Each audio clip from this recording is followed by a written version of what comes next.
Open the image in your Photoshop and then go to layer, and here hover over on vector mask and click on reveal all, and here in this left hand menu click on rectangle tool and make sure your rectangle tool is in path mode.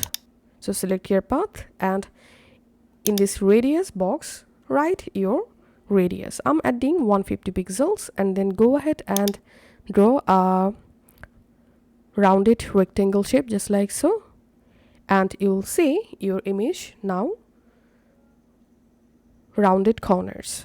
And now go to window, and here make sure to enable properties, and now under properties, under appearance, here you will find your radius amount. If you want, you can from here you can easily increase or decrease your corner radius just like so.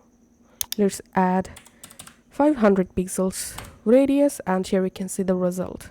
Now go ahead and save your images in PNG mode.